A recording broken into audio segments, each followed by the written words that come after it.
کہا جا رہا ہے کہ وزیر اعلیٰ خیبر پختونخوا سہیل آفریدی کو 9 مئی کے کیسز میں پھنسانے کی کوششیں وہ تیز ہو گئی ہیں۔ اب یہ بات سامنے آئی ہے کہ اس کام کے لیے خیبر پختونخوا پولیس پر دباؤ ڈالا جا رہا ہے اور اس بات کا انکشاف خود وزیر اعلیٰ سہیل آفریدی نے کیا ہے۔ ان کا کہنا یہ ہے کہ پولیس پر 9 مئی سے متعلق پریشر ڈالا جا رہا ہے، مگر پولیس پر فخر ہے کہ یہ کسی دباؤ میں نہیں آ رہی۔ اچھا، تو اب یہ پریشر ڈال کون رہا ہے؟ تو ظاہر ہے کہ ان کا اشارہ وہ وفاقی اداروں کی جانب ہے۔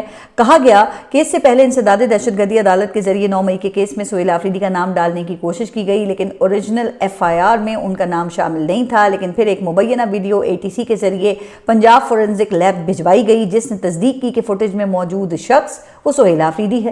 اچھا، اب یہ بات میں گزشتہ ایک ولاگ میں آپ کو تفصیل سے بتا چکی ہوں کہ جو فوٹیج بھیجی گئی وہ سب سے پہلے وزیر اعظم کے مشیر اختیار ولی نے ایک پریس کانفرنس کے ذریعے میڈیا کے سامنے پیش کی، جس پر پھر یہ پاکستان تحریک انصاف کا موقف تھا کہ یہ ریڈیو پاکستان پشاور پر حملے کی نہیں بلکہ زمان پارک لاہور کی ہے۔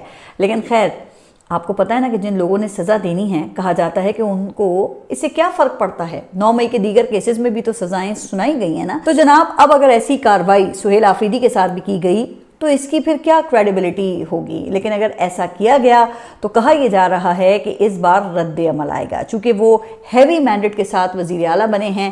پھر حال ہی میں اسٹریٹ موومنٹ میں عوام کو بڑی تعداد میں بھی وہ موبلائز کر چکے ہیں، لیکن مجھے ویسے اس بات کی سمجھ نہیں آتی کہ ابھی 2 دن پہلے وزیر اعلیٰ کی جانب سے ایک شہید کے جنازے میں شرکت کی گئی، پھر ایپکس کمیٹی کے اجلاس میں دہشت گردوں کے خلاف کارروائیوں کی اونرشپ تک لے لی گئی۔ پھر اور کیا چاہیے؟ کیا سر پہ تلوار لٹکا کر دباؤ میں رکھنا مقصود ہے؟ ورنہ تو دیکھیں ان کارروائیوں کا پھر کوئی اور مقصد تو نظر نہیں آتا ہے۔ اچھا، اس حوالے سے گزشتہ روز پشاور ہائی کورٹ نے ایک اہم کیس کا فیصلہ بھی دیا ہے، جس میں خیبر پختونخوا پولیس ترمیمی ایکٹ 2024 کو کالعدم قرار دے دیا گیا ہے۔ اس فیصلے کے تحت عدالت نے گریڈ 18 اور اس سے اوپر پولیس افسران کی تقرریوں میں وزیر اعلیٰ کی منظوری والی شرط کو سٹرائک ڈاؤن کر دیا ہے۔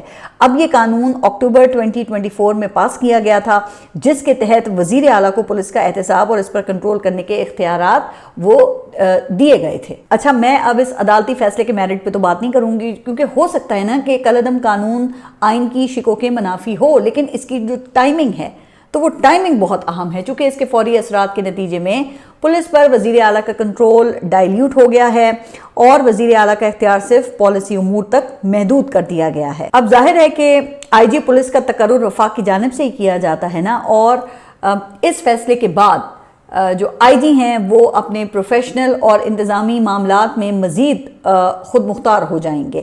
اچھا، جبکہ پہلے ہی یہ الزام لگ رہا ہے کہ وفاقی حکومت صوبائی حکومت سے بالا KP پولیس سے کام لیتی ہے۔